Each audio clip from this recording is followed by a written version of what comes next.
আল্লাহ তাআলার হুকুম পালনার্থে নবী সাল্লাল্লাহু আলাইহি ওয়াসাল্লাম তৎকালীন আরবের কাফেরদের বাধার সম্মুখীন হয়েছিলেন। এক পর্যায়ে নবীজি দেশান্তরিত হলেন আল্লাহ তাআলার হুকুমে, নির্দেশে। মক্কা ছেড়ে নবীজি কোথায় আসলেন? মদিনায়। মদিনার পূর্ব নাম হলো ইয়াসরিব। মদিনার পূর্ব নাম ইয়াসরিব। তাকে জাজিরাতুল আরবও বলা হয়। ইয়াসরিবে আগমন করার কারণে ইয়াসরিব শব্দটা পরিবর্তন হইয়া এলাকার নামই পরিবর্তন হয়ে গেছে। নবীর আগমনে এলাকার ইয়াসরিবের নাম হয়ে গেছে মদিনাতুর রাসূল। বলেন সুবহানাল্লাহ। ইয়াসরিব হয়ে গেছে মদিনাতুর রাসূল, মানে নবীর শহর। কার শহর? নবীর শহর। তো নবী করিম সাল্লাল্লাহু আলাইহি ওয়াসাল্লাম মক্কা ছেড়ে হিজরত করে মদিনায় আসলেন। হযরত আবু আইয়ুব আনসারী রাদিয়াল্লাহু তাআলা আনহুর বাড়িতে অবস্থান করলেন। যেখানে উটটা থেমে গিয়েছিলেন ওইখানে একটা কি বললেন? মসজিদ বানাবেন। মসজিদ নির্মাণ করবেন, আর ওই মসজিদটাই বর্তমানে মসজিদে নববী, মদিনার মসজিদ। তো মসজিদটা বানাইতে গেলে জায়গা দরকার। নবীজি মাত্র সেখানে ভ্রমণ করছেন, সফর করছেন। মুসাফির মানুষ। কি মানুষ? মুসাফির মানুষ। একজন মুসাফির এক জায়গায় গিয়েই তো সব কিছুর মধ্যে তার অধিকার থাকে না, কথাও বলতে পারে না, একদম একাকী অবস্থায় চলতে হয়, নীরব ভূমিকা পালন করতে হয়। আকবারে কোনো কথা বললে এলাকার মানুষেরা চড়াও হয়, আগে আগে পণ্ডিত গল্পে। বাইরের মানুষ বাইরের মতো থাকবা, হয় কিনা এরকম? তো নবীজি সাল্লাল্লাহু আলাইহি ওয়াসাল্লাম মক্কা ছেড়ে মদিনাতে কেন আসছেন? কার হুকুমে আসছেন? বলেন, আল্লাহর হুকুমে। কেন আসছেন? দিন কায়েমের জন্য। নিজ এলাকা থেকে বিতাড়িত, দেশান্তরিত কেন হইলেন? আল্লাহর হুকুম সমাজে, রাষ্ট্রে, সর্বক্ষেত্রে বাস্তবায়নের জন্য, আল্লাহর হুকুম পালন করার জন্য যখন উনি প্রচেষ্টা করলেন, তখন আরবের কাফেররা নবীজির বিরুদ্ধে লাগলেন। নবীজিকে এক পর্যায়ে ষড়যন্ত্র করে দেশ থেকে কি করে দিলেন? দেশান্তরিত করে দিলেন। আল্লাহ তাআলার হুকুম হলো নবীজি মক্কা থেকে মদিনায় চলে আসলেন। কিন্তু তার মূল টার্গেট আল্লাহর হুকুম কায়েম করা। নবীজির মূল টার্গেট কি? আল্লাহ তাআলার হুকুম কায়েম করা।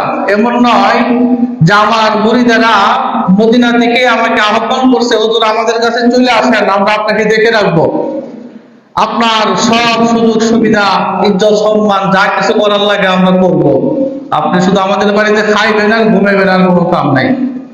বর্তমানের বর্ণকিরেরা যে কাজগুলো করে, মুরিদের বাড়ি আইয়া যাইতেছ না, তোমরা আছে না নাই?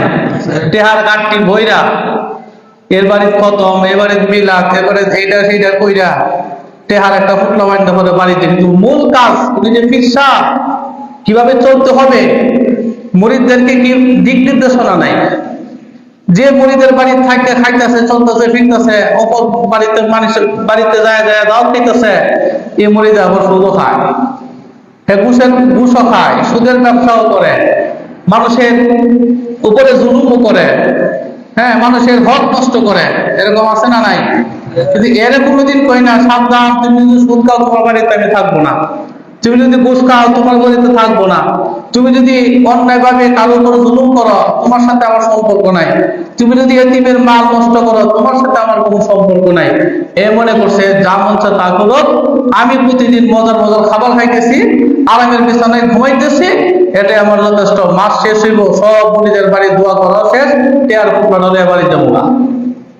এমনই তো চলতেছে, কি বলেন? হ্যাঁ, যদি সত্যিকার অর্থে তিনি আল্লাহ তাআলার প্রিয় বান্দা হতেন, প্রকৃত পীর হইতেন, তাহলে উনি আয়েশা আগে দেখতো তার মুরিদের কি হাল, কোন মুরিদের অবস্থাটা কেমন, তার ইমানের অবস্থা কি, নামাজটা ঠিক মতো পড়ে কিনা, যে বাড়িতে আছে ওই বাড়ির মুরিদের বউ পর্দা করে কিনা, ওই বাড়ির মধ্যে নামাজের পরিবেশ আছে কিনা, হক হালাল হারাম বাচ্চা চলে কিনা, সুদ ঘুষ খায় কিনা, এগুলো থেকে বিরত থাকার নির্দেশনা তিনি দিতেন। কি বলেন, দিতেন কিনা? কিন্তু এইগুলা নাই, শুধুমাত্র নিজের পেট ভরা শেষ, উনি ওনার হুকুমে চলে গেছে। কিন্তু নবী সাল্লাল্লাহু আলাইহি ওয়াসাল্লাম দুনিয়াতে তো খালি মিলাদ করবার লাগি আইছে না। কি বলেন, কথা বল না কেন? মিলাদ করবার লাগি আইছে খালি? মানুষের বাড়ি যায় খালি কোরআন পড়বো আর মাঝে খুশিয়া পুরস্কার দিব, নবীজি টেহাবে আয় করবো, এটা দিয়ে তার সংসার চালাইবো, এই কারণে আসছে? আসে নাই। কিন্তু আমাদের মধ্যে তো একটা ভুল ধারণা চলে আসছে, কোরআন তেলাওয়াত করলে তার আকর্ষণে সুরের কারণে তার পুরস্কার দেয়, দেখি না? কিন্তু যখনই যেই তেলাওয়াতটা সুর দিয়া করছে, এই তেলাওয়াতের অর্থ বললে যদি বলে আল্লাহ বলছেন এই তেলাওয়াতের মধ্যে এইভাবে চলতে হইব, তখন আর তাই ভালো লাগে না। কথা ঠিক নেই? তখন আর ভালো লাগে না। কিন্তু আল্লাহ তাআলা নবীজিকে দুনিয়াতে পাঠাইছেন যে উদ্দেশ্যে, হুয়াল্লাযী আরসালা রাসূলাহু বিল হুদা ওয়া দীনিল হাক্কি লিইয়ুযহিরাহু আলা দ্বীনি কুল্লিহি। পৃথিবীর যত তন্ত্র মন্ত্র আছে, মতবাদ আছে, মানব রচিত মতবাদ, সব মতবাদের অবসান ঘটিয়ে কেবলমাত্র দ্বীন ইসলামের বিজয় ঘটানোর জন্য আল্লাহ তাআলা নবীজিকে পৃথিবীতে পাঠাইছেন। সুবহানাল্লাহ। এই জন্যই তো নবীজি সংগ্রাম করছেন, মক্কাতে প্রচেষ্টা চালাইছেন, তার আপন মানুষেরা তার শত্রু হয়ে গেল, তাদের অত্যাচারে নির্যাতিত হয়ে আল্লাহর হুকুমে মক্কা ছেড়ে মদিনায় চলে আসলেন আল্লাহর এই হুকুম, আল্লাহর দ্বীনকে বিজয় করার জন্য। সেখানে গিয়া মুরিদের বাড়ি থাইকা, তার সাহাবীর বাড়িতে, মদিনার মানুষের বাড়িতে থাইকা মজার খাওয়ার জন্য নয়, বরং ওইখানে থাইকা নবীজি চিন্তা করতেছেন, দেশ তো ছেড়ে চলে আসলাম, এখন কি করতে হবে? আমার মূল মাকসাদ তো হইল দেশ জায়গা চলে আসা, নিচে বাচ্চা গেলাম, এটা আমার মূল মাকসাদ না, উদ্দেশ্য না। মূল মাকসাদ হলো আল্লাহর দ্বীনকে আল্লাহর জমিনে প্রতিষ্ঠা করা, এখন আমার মূল উদ্দেশ্য। ঠিক কিনা বলেন? আল্লাহ রাব্বুল আলামিন নবীজিকে যখন বললেন মদিনায় হিজরত করার জন্য, আল্লাহ রাসূল মক্কা ছেড়ে মদিনায় চলে আসলেন, দেশে আল্লাহ তাআলার হুকুম বাস্তবায়নের জন্য পদক্ষেপ গ্রহণ করলেন। আল্লাহ তাআলার হুকুমগুলোকে সর্বত্র ছড়িয়ে দেওয়ার জন্য আল্লাহ রাসূল সাল্লাল্লাহু আলাইহি ওয়াসাল্লাম চিন্তা ফিকির গবেষণা করতে লাগলেন। মদিনায় যাওয়ার পরে আবু আইয়ুব আনসারী রাদিয়াল্লাহু তাআলা বাড়িতে মেহমান হয়ে নবীজি কিছু পদক্ষেপ নিলেন, কর্মসূচি গ্রহণ করলেন, একটা রূপরেখা তৈরি করলেন যে এই রূপরেখা অনুযায়ী আমি এই মদিনাকে সাজাবো। সুবহানাল্লাহ বলেন। আবু আইয়ুব আনসারী রাদিয়াল্লাহু আনহু বাড়িতে বৈশা, তার সাহাবীর বাড়িতে বৈশা নবীজি একটা মিশন কি নবীজির কয়েকটা দফা উনি সামনে রাখলেন যে এই কাজগুলো আমাকে করতে হবে। বৈশা শুধু কি খাবো না, বিরিয়ানি কুরমা পোলাও খাবো না, কিন্তু আল্লাহ তাআলার দ্বীন বাস্তবায়নের জন্য, দ্বীন বিজয়ের জন্য আমাকে একটা ছক করতে হবে, যে এই ছক অনুযায়ী সামনে আগাইতে হবে। রাসূল সাল্লাল্লাহু আলাইহি ওয়াসাল্লাম সর্বপ্রথম যে কাজটা করলেন, মদিনার পরিবেশ পরিস্থিতি বুঝে নবীজি কিছু পদক্ষেপ নিলেন। সর্বপ্রথম 4টা কর্মসূচি নবীজি গ্রহণ করলেন। 1 নম্বর কর্মসূচি হইল যে এলাকার কাজ করতে হলে 1 নম্বরে যে কাজটা করতে হবে সেটা হলো মসজিদ বানাইতে হবে। কি বানাইতে হবে? মসজিদ। নবীজি তাই করলেন, একটা মসজিদ বানাইলেন। কোথায় বানাইবেন? জায়গা নাই। পরামর্শ করলেন কোথায় বানানো যায়, কিন্তু আল্লাহ তাআলার হুকুম, উটনিটা যে জায়গায় বসছে ওইখানেই বানাইলে উত্তম। নবীজি ওইখানেই বানাইবেন। জায়গা তো নবীজির না, দুজন এতিম পোলার, গত সপ্তাহে বলছিলাম। সাহাবী বলতেছেন হুজুর আপনি এখানে মসজিদ বানায় আনান, কি করলাম খেয়াল করেন, শুধু কাহিনী বলা ঘটনা বলা উদ্দেশ্য না, আমাদের নবীজির জীবনী থেকে শিক্ষা নেওয়া হইল উদ্দেশ্য। নবীজির জীবনী থেকে কি নেওয়া উদ্দেশ্য? শিক্ষা নেওয়া উদ্দেশ্য। কত মসজিদ বানানো বালা না খারাপ? কি সন্দেহ আছে? কন্যা দি অল্প মানুষ কইলেন মসজিদ বানানো কি গুনার কাজ না সওয়াবের কাম? সওয়াবের কাম। যে মসজিদটা কার জন্য হবে? আল্লাহর জন্য হবে। আরেকটা মসজিদ তো বানাইছে মুনাফিকেরা, ওই মসজিদ বানালে কি সওয়াব হইব? সওয়াব হবে না। তো আল্লাহ রাসূল যে মসজিদটা বানাইবেন আল্লাহ তাআলার সন্তুষ্টির জন্য, ওই মসজিদটা বানাইবে কার জন্য? সন্তুষ্টির জন্য, আল্লাহর সন্তুষ্টির জন্য। কিন্তু জায়গা নাই, কি নাই? জায়গা নাই। যে জায়গাতে বানাইবে ওই জায়গাটা আবার এতিম পোলা, দুই এতিম সন্তানের, তার বাবা দুনিয়াতে নাই, এই দুইজন এতিম পোলা আরেকজন সাহাবীর ঘরে লালিত পালিত হয়েছে। তো সাহাবী বলতে হুজুর বানাইলাম, এতিম মানুষের জায়গা, অসুবিধা নাই, আমি কইলে জায়গাটা জ্বালাইব।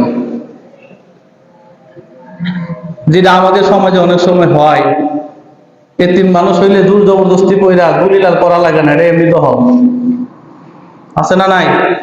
তাহলে এতিমকে শক্তি সামর্থ্যে জনবলে একটু দুর্বল হইলেই তো তার উপরে জুলুম, আছে না নাই? বাড়িঘর দখল, জায়গা জমি দখল, বিভিন্ন ভাবে থেকে হয়রানি করা হয়।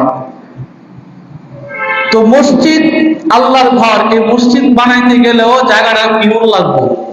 কি জায়গা লাগবো? পিওর জায়গা লাগবো।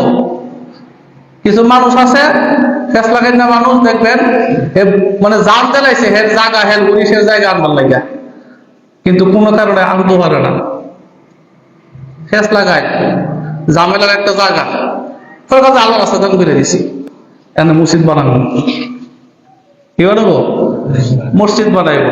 কিন্তু দেখা গেছে ওই জায়গাটা কোনো গরিব মানুষের, মানে মসজিদ বানাইছে একটা সেন্টিমেন্ট এখানে আছে, ধর্মীয় প্রতিষ্ঠান, ইচ্ছা করলেই তো বলে যায় তো না আমার জায়গার মধ্যে মসজিদ বানাবেন না, অথচ জায়গাটা তার দরকার, ওই জায়গাটা কি তার দরকার। একটা মাদ্রাসা বানায় লাইছে আরেক পাড়া জায়গার মধ্যে, বলছে মাদ্রাসা তো দিনের প্রতিষ্ঠান, আল্লাহর জন্য করতেছি, করো আল্লাহর জন্য, অসুবিধা নেই, কিন্তু আরেক পাড়া জায়গা অনুমতি ছাড়া গেলি। নবীজি সাল্লাল্লাহু আলাইহি ওয়াসাল্লাম মসজিদ বানাইবেন এতিমের জায়গা, সাহাবী বলতেছেন হুজুর বানাইলাম, তারা আমরা বললে জায়গাটা দিয়ে দিব, কোনো অসুবিধা নাই। নবীজি বললেন এতিমের হক নষ্ট করা যাবে না, এটা এতিমের এখানে কাজ করতে হলে আগে এতিমের অনুমতি লাগবে। সুবহানাল্লাহ বলেন না? নবীজি বানাইলে কারো সাধ্য আছে নিষেধ দেওয়ার? সাধ্য নাই।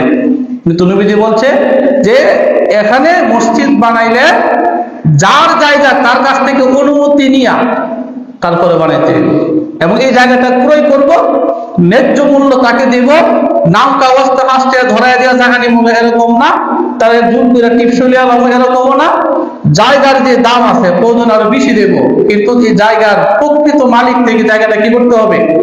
ক্রয় করতে হবে।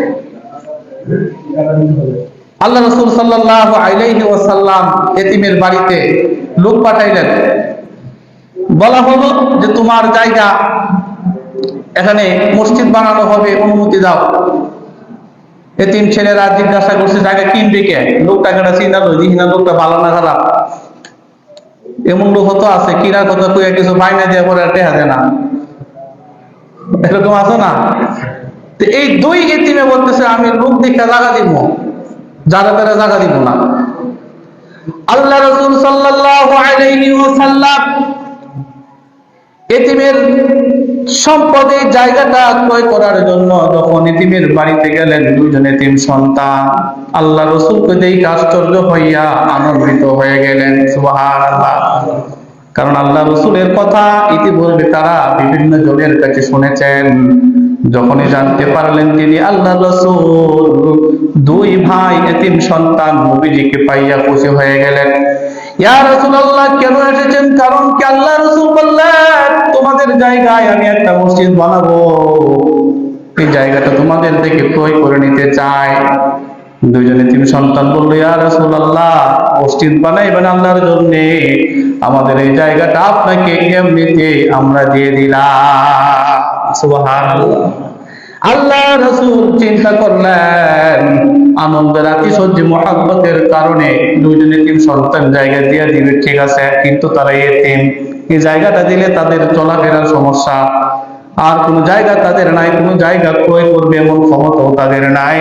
আল্লাহ রাসূল বললেন, না না, আমি এমনিতেই নেব না, বরং এই জমির পরিপূর্ণ মূল্য যা আছে, যথাযথ মূল্য যা আছে তার চেয়ে বেশি দিয়া তোমাদের থেকে জায়গা ক্রয় করব। তাই করলেন, টাকা পয়সা দিয়া জায়গাটা নবীজি কি করলেন, নিয়ে নিলেন। এবার মসজিদ বানাইতে হবে। সাহাবীদেরকে নিয়ে আল্লাহ রাসূল মসজিদ বানানোর পরিকল্পনা করলেন। এখনকার জমানার মতো তো ইট বালু সিমেন্টের ব্যবস্থা ছিল না, কিন্তু মসজিদ তো বানাইতে হবে। মসজিদ বানানোর আগে বাঁশ দিয়া মসজিদ বানাইছেন নি? টিন দিয়া, বেড়া দিয়া? নরমাল ছিল না ওই সময়? নরমাল। আল্লাহ রাসূল সাল্লাল্লাহু আলাইহি ওয়াসাল্লাম মসজিদ নববী নির্মাণ করবেন, কিন্তু টাকা পয়সা তো তেমন নাই, মসজিদটা কিভাবে বানাইবেন? সাহাবীদেরকে নিয়ে আল্লাহ রাসূল সাল্লাল্লাহু আলাইহি ওয়াসাল্লাম খেজুর গাছ কাটতে লাগলেন। নবীজি নিজেও কোরআন লয়ে চলে গেছে বা জঙ্গলে খেজুর গাছ কাটার জন্য। সাহাবীরা খেজুর গাছ কাটলেন, আল্লাহর নবীজিও খেজুর গাছ কাটলেন। খেজুর গাছ দিয়া মসজিদের পিলার বানাইলেন। সাহাবী এবং নবী কিছু কর্মচারীর সাথে নিলেন। এমন নয় যে আল্লাহ রাসূল তাদেরকে কাজে লাগায় দিয়া নবীজি চেয়ারও বসে রয়েছে, এরকম না, বরং কর্মচারীর সাথে সাথে নবীজি নিজেও মসজিদ নির্মাণের কাজ করলেন। সুবহানাল্লাহ। মালিক যদি কাজ করে, তাহলে কর্মচারী যারা আছে এরা কিন্তু কাজে ফাঁকি দিতে পারবো না। এরা বলবো মালিকের কাজ করে, তা আমরা ফাঁকি দিব কেমনে? আনন্দে আনন্দে কাজ করবো, অন্য দিনের চেয়ে কাজটা ওই দিন একটু বেশি দিব। মালিকও কাজ করে, শ্রমিকও কাজ করে, ঠিক না? আল্লাহ রাসূল সাল্লাল্লাহু আলাইহি ওয়াসাল্লাম নিজেও কাজ করেন, মাটি কাটেন, পিলার বানাইতেছেন। খেজুরের গাছ দিয়া পিলার বানাইয়া আল্লাহ রাসূল মসজিদের একটা রূপরেখা তৈরি করলেন। কিন্তু ছাদ দিবে কিভাবে? তখন তো টিন ছিল না, ছাদের ব্যবস্থা কিভাবে করবে? আল্লাহ রাসূল সাল্লাল্লাহু আলাইহি ওয়াসাল্লাম খেজুর গাছ দিয়া পিলার বানাইলেন, ছাদ দিলেন হলো খেজুরের গাছ, খেজুরের ডালা দিয়া, খেজুরের ছাউনি দিয়া দিয়া মসজিদে নববীর ছাদ ঢালাই করলেন। বলেন সুবহানাল্লাহ। নিচে কি দিব? টাইলস তো তখন নাই, নিচে তো মাটি। নরমাল ভাবে মসজিদ নির্মাণ করলেন। মসজিদের পাশে আল্লাহ রাসূল সাল্লাল্লাহু আলাইহি ওয়াসাল্লাম ওনার পরিবার পরিজন বসবাস করার জন্য মুজরাখানা বানাইলেন মসজিদের পিছন দিক দিয়া। মিম্বরের ওই সাইডে নবীজি নিজে থাকার জন্য তার ফ্যামিলি নিয়া কি বানাইছেন? মুজরাখানা, ফ্যামিলি বাসা, এখানে তার পরিবার থাকবে। আল্লাহ রাসূল সাল্লাল্লাহু আলাইহি ওয়াসাল্লাম মসজিদে নববী বানাইতে যে কয়দিন সময় লেগেছিল, এই কয়দিন সময় সাহাবী আবু আইয়ুব আনসারী রাদিয়াল্লাহু তাআলা আনহুর বাড়িতে অবস্থান করলেন আর মসজিদ বানাইতে লাগলেন। পাশাপাশি আল্লাহ রাসূলের হুজরাখানা বাসভবন বানাইলেন মসজিদের সাথে অ্যাটাচ করে। আর অপর দিক দিয়া আল্লাহ রাসূলের আত্মীয় স্বজন যারা মক্কার মধ্যে ছিলেন, ওনারা মদিনায় আসার জন্য রওনা হয়ে গেলেন। হযরত আলী রাদিয়াল্লাহু তাআলা আনহুকে শোয়া আসছিলেন, মনে আছে নি? শোয়া ছিল না? হযরত আলী রাদিয়াল্লাহু তাআলা আনহু পরের দিন মানুষের হক আমানতগুলো মানুষের কাছে পৌঁছাইয়া দিয়া তিনিও মদিনার পথে চলে আসলেন। আল্লাহ রাসূলের স্ত্রী এবং তার মেয়েরা, হযরত আবু বকরের স্ত্রী, তার সন্তানেরা, হযরত আয়েশা রাদিয়াল্লাহু তাআলা আনহা এবং হযরত আবু বকরের ছেলে আব্দুর রহমান ইবনে আবু বকর সহ নবীজির পরিবার আর আবু বকরের পরিবারের সদস্যরা, তিনারাও মসজিদ নির্মাণ করতে করতে, বাসভবন নির্মাণ করতে করতে ওনারাও মদিনায় চলে আসতেন। বলেন সুবহানাল্লাহ। মসজিদ নির্মাণের কাজ সম্পন্ন হয়ে গেল। আল্লাহ রাসূল চিন্তা করলেন না যে মসজিদটা বানাইলাম কারণ কি? আল্লাহ রাসূল চিন্তা করলেন মক্কা ছেড়ে দেশান্তরিত হইলাম, মদিনায় চলে আসলাম এমনিতে বসে থাকার জন্য না, বরং আল্লাহ তাআলা আমাকে মধ্য মদিনায় পাঠাইছেন তার মিশন বাস্তবায়ন করার জন্য। আর মিশন বাস্তবায়ন করতে হলে সর্বপ্রথম মসজিদ বানাইতে হবে। কি বানাইতে হবে? মসজিদ বানাইতে হবে। জন্য মসজিদ বানাইলেন, মসজিদ নির্মাণ করলেন। মসজিদ নির্মাণ করার অনেকগুলো কারণ রয়েছে। এর মধ্যে এক নম্বর কারণ হলো এই মসজিদের মাধ্যমে একসাথে সবার সাথে দ্বীনি পয়গাম, দ্বীনি দাওয়াত একসাথে দেওয়া যাবে। মসজিদ বানাইলে এই যে আজকে সবাই মসজিদে যারা আসবে একসাথে একটা কথা বলতেছি, সবাইকে একসাথে দাওয়াতটা হয়ে যাইতেছে, সবাইকে শিক্ষা দেওয়া হয়ে যাইতেছে। এই কথাটাই প্রত্যেক ঘরে ঘরে গিয়া একজনের কাছে যায় যায় বললে অনেক সময় দরকার না? অনেক সময়ের দরকার। এই জন্য নবীজি মসজিদ বানাইলেন যে এই মসজিদে সবাই 5 ওয়াক্ত নামাজ পড়বে। আসলে কিছু বলার থাকলে, আল্লাহর কোনো হুকুম নাজিল হইলে তাদেরকে আমি জানাই দেব, তারা আমল করবে। সুবহানাল্লাহ। রাসূল সাল্লাল্লাহু আলাইহি ওয়াসাল্লাম এই মসজিদটাকে শুধুমাত্র নামাজের জন্য বানান নাই। কিসের জন্য বানান নাই? শুধু নামাজের লাগে বানাইছে না। আমরা তো শুধু নামাজের লাগে বানাইছি, আর সহজে শুধু মক্তব, আর কিছু আর কোনো কাম নাই। এই দুইটা কাম হইতে হয়, কি বলেন? কিন্তু নামাজের মধ্যেও তো মানুষ বিষয় আসে না, বক্তব্য মানুষ আসে না। নবীজি মসজিদ কেন বানাইছে আর আমরা কেন বানাই? নবীজির লক্ষ্য উদ্দেশ্যের সাথে যদি আমাদের মসজিদ বানানোর লক্ষ্য উদ্দেশ্য ঠিক না থাকে, তাহলে এমন মসজিদ বানায় কোনো ফায়দা নাই, উপকার নাই। নবীজি মসজিদ বানানোর 1 নাম্বার লক্ষ্য উদ্দেশ্য ছিল যে সব মুসলমানেরা একসাথে এক জায়গায় একত্রিত হবে এবং এখানে নামাজ পড়বে। আল্লাহর হুকুম যখন যে অবস্থায় নাজিল হবে আমি জানাই দেব একসাথে। 2 নাম্বার, মসজিদ হবে ইলমে দ্বীন শিক্ষার কেন্দ্র। বলেন কি কেন্দ্র? ইলমে দ্বীন শিক্ষার কেন্দ্র। দ্বীনের ইলম, দ্বীনের জ্ঞান, দ্বীনের বুঝ শিক্ষার কেন্দ্র হবে এই মসজিদ। এখান থেকে আগে যারা পড়াশোনা করছে, আগে তো এখনকার মতো স্কুল, কলেজ, ইউনিভার্সিটি, মাদ্রাসা এরকম ছিল না। ছিল? এটা তো কয়েক বছরের মধ্যে হয়েছে। কিন্তু আরো আগ থেকে মানুষ বিশেষ বিশেষ ব্যক্তিদের কাছে যায় যায় শিষ্যত্ব গ্রহণ করে তারপরে শিক্ষা লাভ করত। মসজিদ ভিত্তিক শিক্ষা ব্যবস্থা তখন চালু ছিল। সব ধরনের শিক্ষা ব্যবস্থা, বিজ্ঞান বলেন, প্রাণীবিদ্যা বলেন, পশুবিদ্যা বলেন, যে কোনো শিক্ষাই হোক, চিকিৎসা বিদ্যা থেকে নিয়ে সব ধরনের শিক্ষা ব্যবস্থা মসজিদ ভিত্তিক চালু ছিল। কারণ এই মসজিদটা নির্মাণের পেছনে আল্লাহ রাসূলের উদ্দেশ্য ছিল এখান থেকে মানুষের মধ্যে দ্বীন কায়েম হবে, দ্বীনের শিক্ষা এখান থেকে মানুষ অর্জন করবে। 3 নাম্বার, মসজিদ নির্মাণের 3 নাম্বার কারণ ছিল নবীজির যে মানুষের মধ্যে সম্প্রীতি, ভালোবাসা, হৃদ্যতা, মানুষ একের প্রতি একের শ্রদ্ধা, সম্মান এগুলো বৃদ্ধি পাবে। কথা বুঝতেছেন? মসজিদ নির্মাণের 3 নাম্বার কারণ মানুষের প্রতি মানুষের সম্মান, সম্প্রীতি, মায়া, মমতা এগুলো কি পাবে? বৃদ্ধি পাবে। একজনের সাথে আরেকজনের দেখা হবে ওয়াক্তে ওয়াক্তে। 4 নাম্বার, এই মসজিদ হবে আসহাবে সুফফা কেন্দ্র। আসহাবে সুফফা হবে যারা গরিব মানুষ, মুসলমান হয়েছিলেন, ঘর থেকে বাইর করে দিয়েছে, খাওয়ার নাই, কাপড় নাই, যা ছিল ওইগুলো টাইনা নিয়ে গেছে গা। তারা ফ্রি সার্ভিস, ফ্রি বোর্ডিং এই মসজিদের মধ্যে থাইকা খাইতো, ঘুমাইতো, ইবাদত করতো। আল্লাহর হুকুম যখন যেভাবে পালন করা দরকার তারা সেভাবে পালন করত। একটা গ্রুপ, কিছু সংখ্যক মানুষ একত্রিত হইতো, এদেরকে বলা হয় আসহাবে সুফফা। সুবহানাল্লাহ বলেন।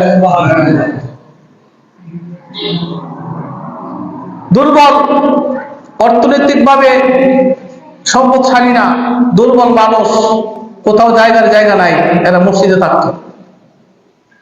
এদেরকে বলা হয়তো আসহাবে সুফফা। এদের সংখ্যা অনেক। এই আসহাবে সুফফা এটা একটা মাদ্রাসা সিস্টেম।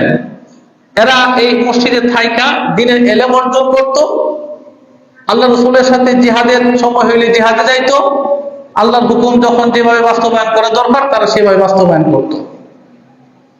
5 নাম্বার, মসজিদ নির্মাণের নবীজির আরেকটা উদ্দেশ্য ছিল মসজিদ ভিত্তিক সমাজ ব্যবস্থা গঠন করা। মসজিদ ভিত্তিক সমাজ ব্যবস্থা কি করা? গঠন করা। অর্থাৎ এই মসজিদ থেকে সমাজের দিক নির্দেশনামূলক কথাগুলো, বার্তাগুলো সমাজের ঘরে ঘরে পৌঁছে যাবে।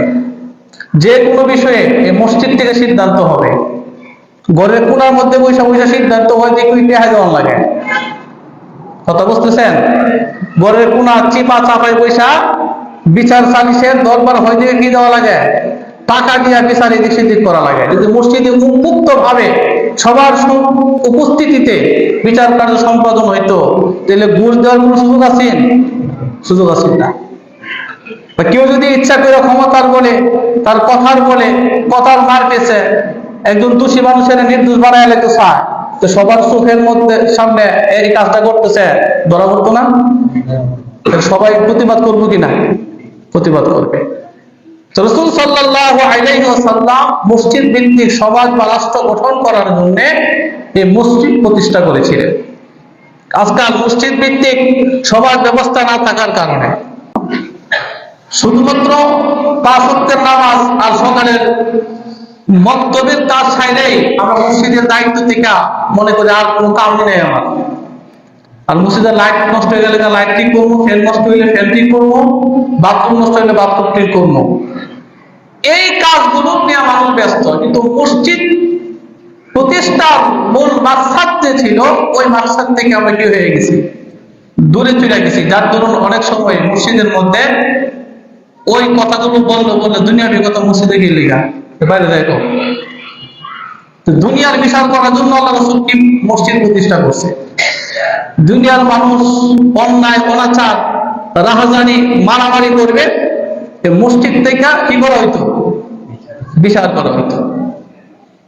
মসজিদে তখন ওই ব্যক্তি মসজিদের নেতৃত্ব দিত যে মসজিদ চালাবার মতো যোগ্যতা থাকতো। সব মানুষের মধ্যে দ্বীনি ইলম অর্জন করার একটি স্পৃহা থাকতো, কিন্তু আমরা ওইগুলোর মধ্যে গুরুত্ব দেই না।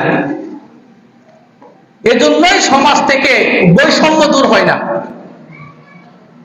মসজিদ ভিত্তিক সমাজ ব্যবস্থা পরিচালিত না হওয়ার কারণে আমাদের সমাজের মধ্যে বিভিন্ন সমস্যার সমাধান হয় না।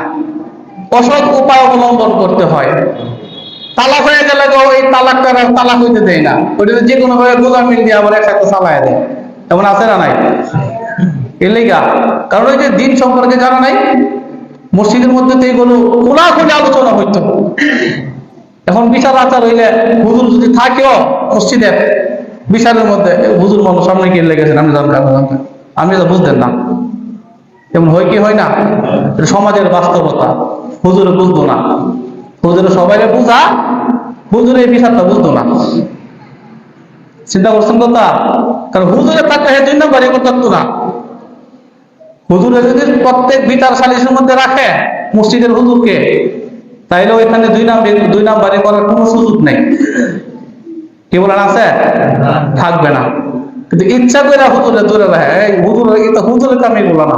উনার কাম হলো মসজিদে 5 ওয়াক্ত নামাজ পড়াইবো, সকালে বক্তব্য পড়াইবো, আর আমরা দাওয়াত দিয়ে খতমটা বলবো, আর কোনো কাম নেই তার।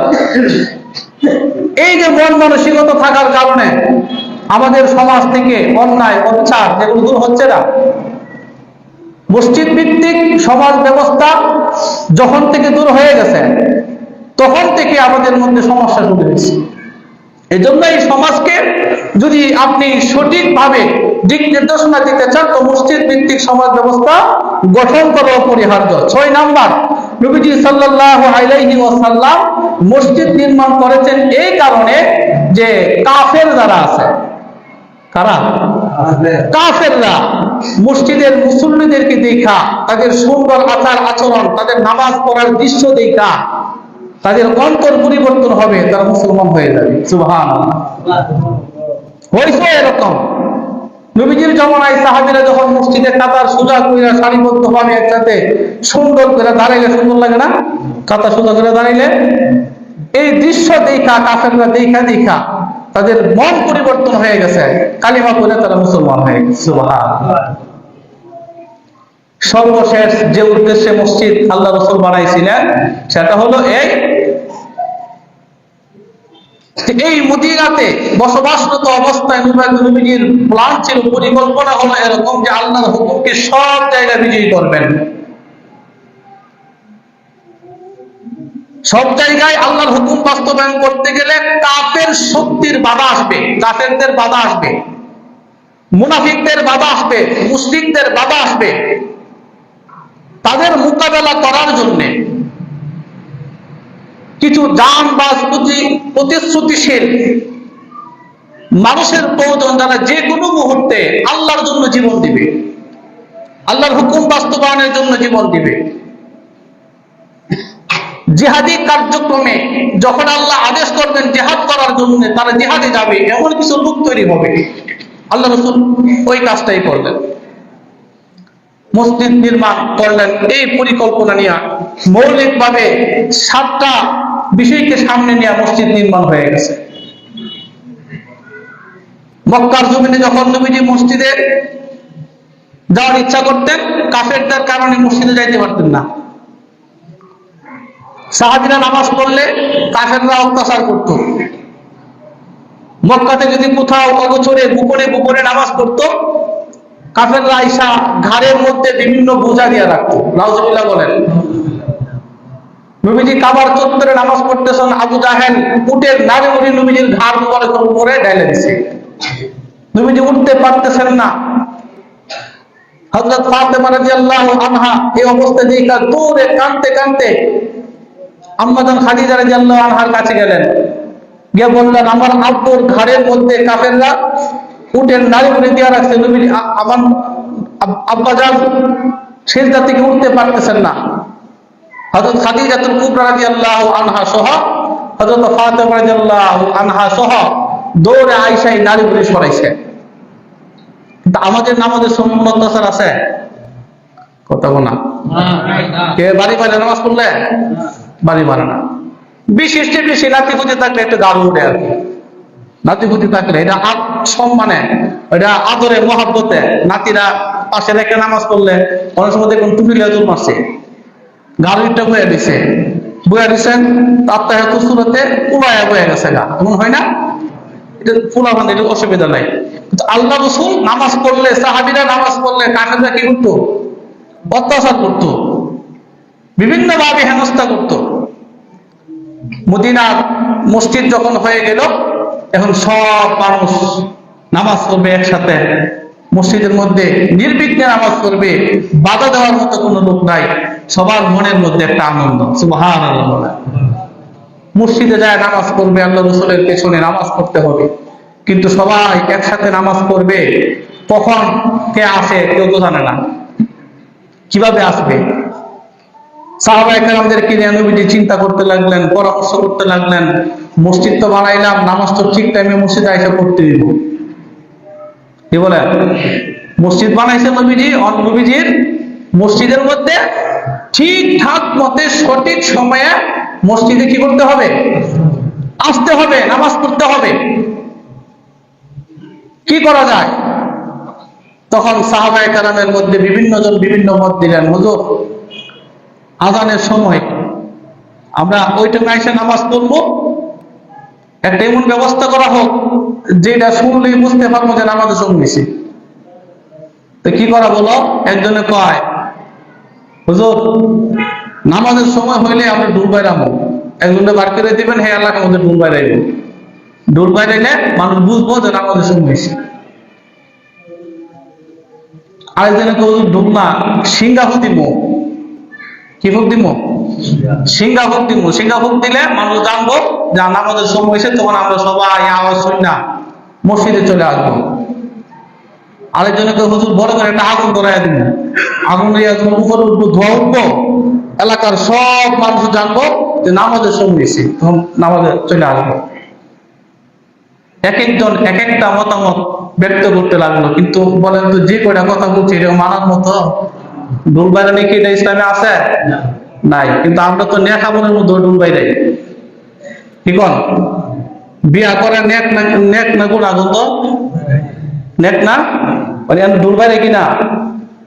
মুসলমানি করানো, খতনা করানো নেক নাকি গুনাহ? নেক। কিন্তু এই মুসলমানের মধ্যে ডুল বাইরে কিনা?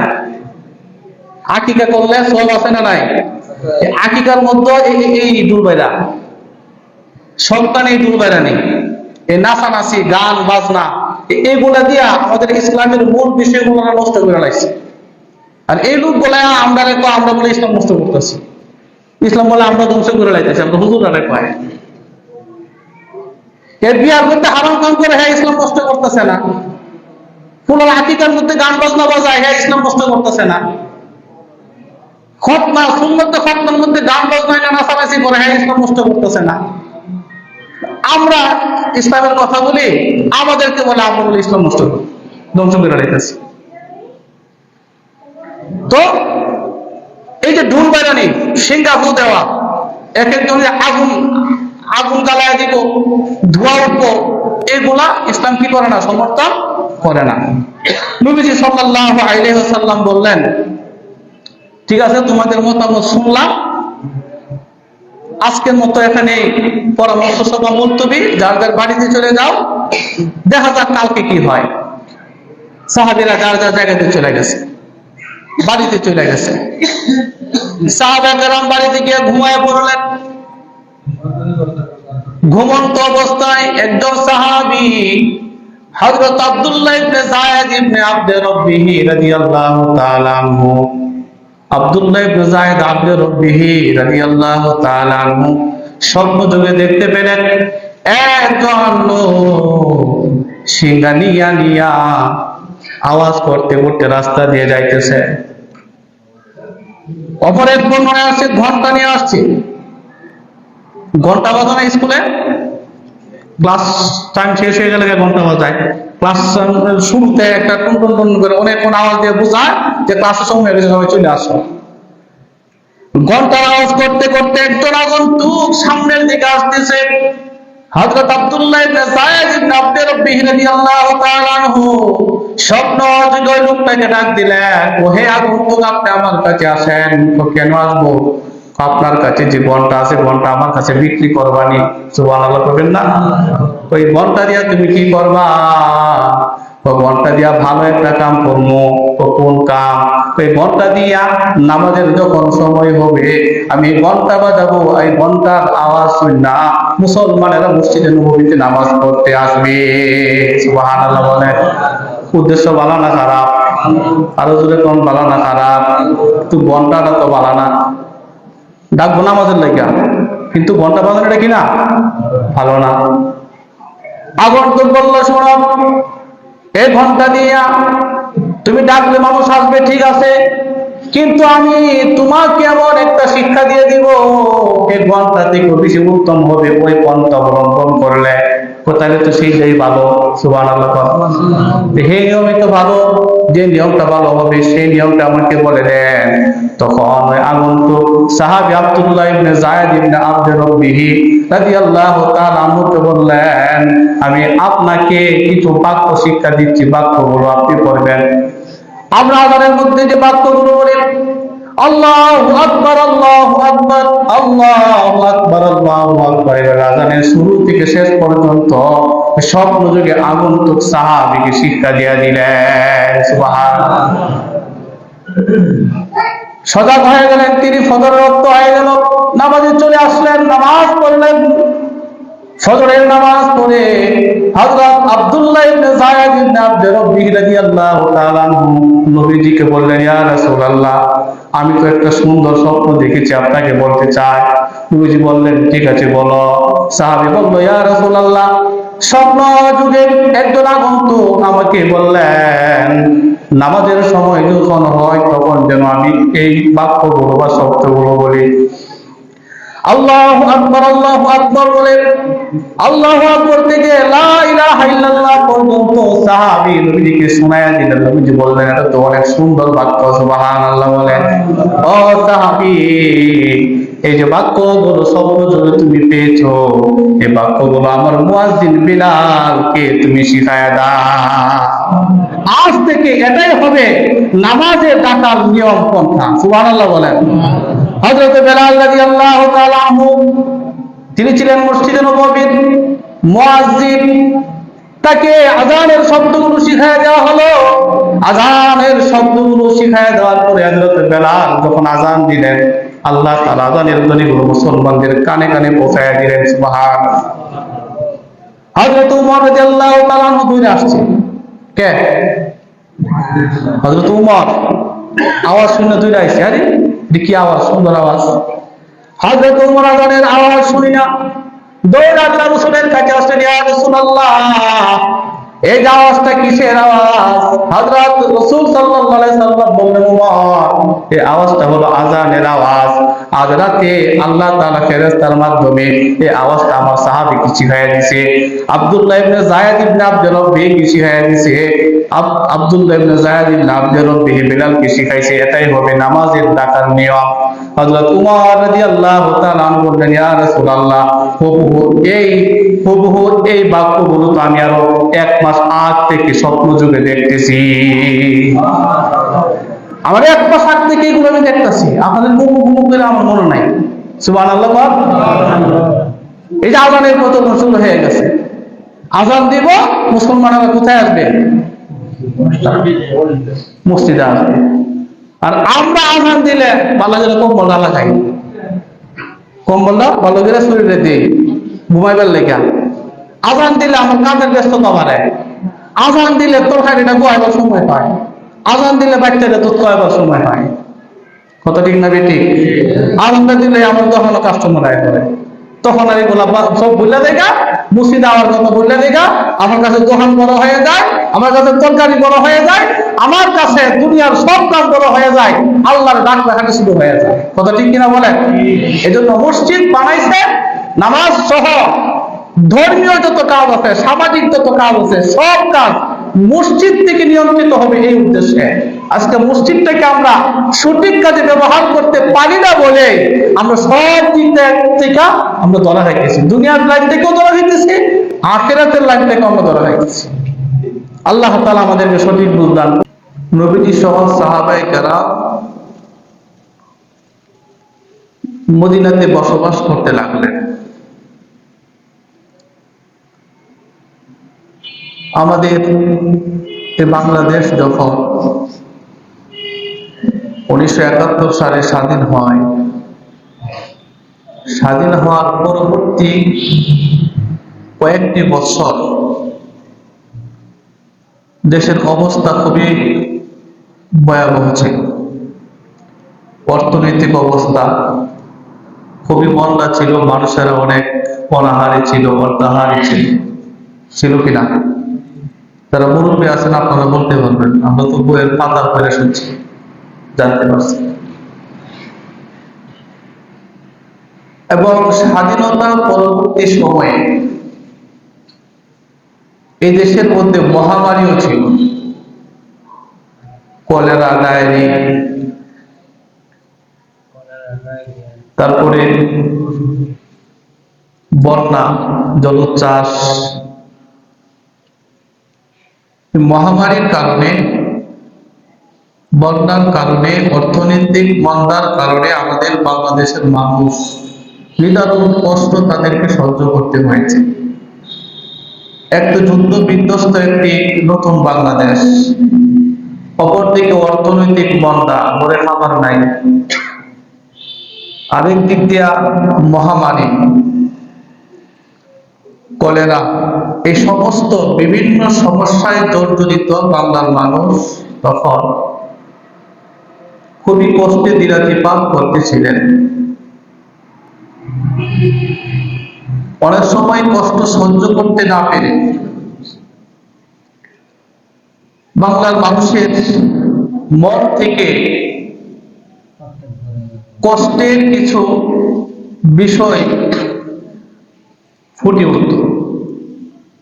অনেকে পাকিস্তানে হানাদারদেরকে গালি দিত, পাকিস্তান যারা শাসন করত তাদেরকে গালি দিত, তাদের জন্য লানত বর্ষণ করত, যে তারা যদি এই দেশটাকে সুন্দরভাবে পরিচালনা করত তাহলে আজকে এমন একটা বিধ্বস্ত দেশে পরিণত হতো না।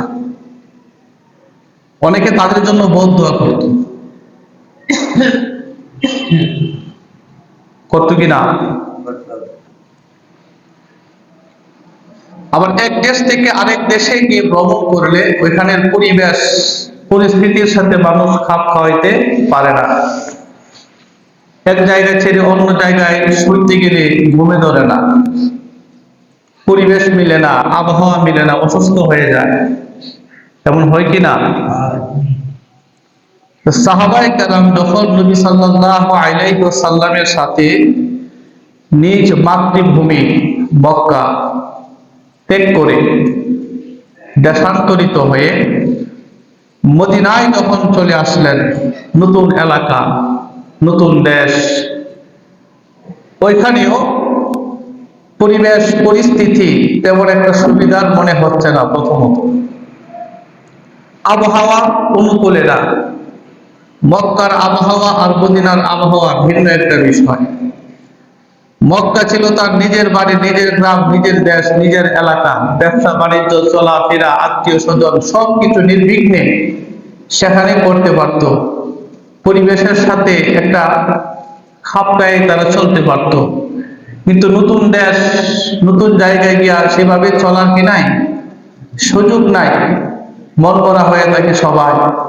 কোনো কোনো নতুন মুসলমান যারা হয়েছিলেন সাহাবীরা, তারা অনেকে অসুস্থ হয়ে পড়ছেন। মদিনায় যাওয়ার সাথে সাথে সেখানে প্লেগ মহামারী বিরাট আকারে ধারণ করছে। সেখানেও বন্যা করার মতো দুর্যোগ মদিনায় শুরু হয়ে গেছে। একটু নিজের দেশ থেকে আসছে, অন্ন বস্ত্র বাসস্থান কিছু নাই, হাতে করে যা কিছু নিয়ে আসতে পারছে এগুলো নিয়ে দিনাতিপাত করতেছে। অপর দিক দিয়ে সেখানে আবার মহামারীর প্রাদুর্ভাব দেখা দিয়েছে। কুষ্ঠরোগীর দিনকে দিন কুষ্ঠরোগীর সংখ্যা বৃদ্ধি পাইতেছে। প্রচন্ড জ্বর, শরীর অসুস্থ হয়ে গেছে। সাহাবীদের অধিকাংশ মানুষই এমন অসুস্থতায় পড়ে গেছে, ভুগতেছে। হযরত আবু বকর, হযরত বেলাল রাদিয়াল্লাহু তাআলা আনহু সহ অনেক সাহাবায়ে কেরাম এমন মহামারীতে আক্রান্ত হয়ে গেছে।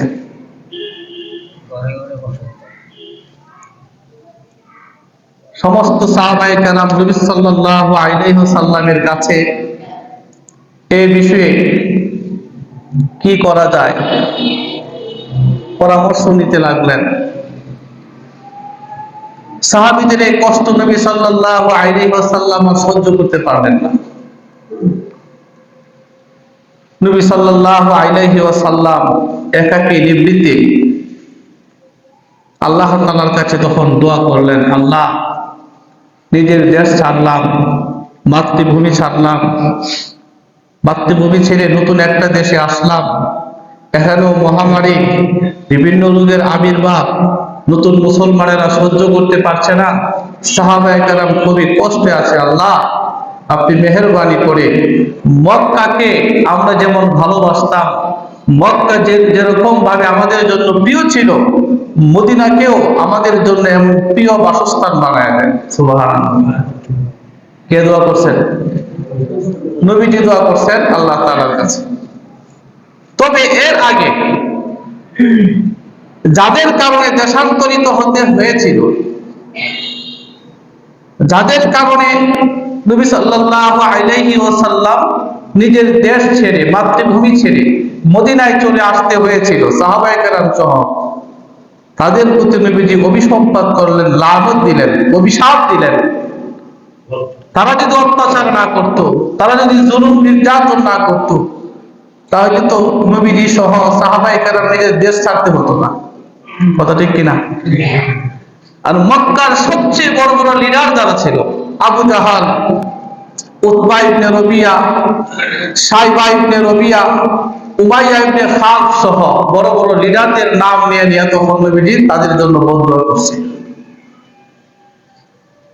জুলুম যখন চরম সীমানায় পৌঁছে যায়, তখন মজলুমের আর্তনাদে আল্লাহর আরশ কেঁপে ওঠে। সাহাবায়ে কেরাম যখন এমন মহামারীতে আক্রান্ত হয়ে গেছে, নতুন দেশে নিজেদেরকে খাপ খাইতে পারতেছে না, মিলাইতে পারতেছে না, পরিবেশের সাথে তাদের মিলতেছে না,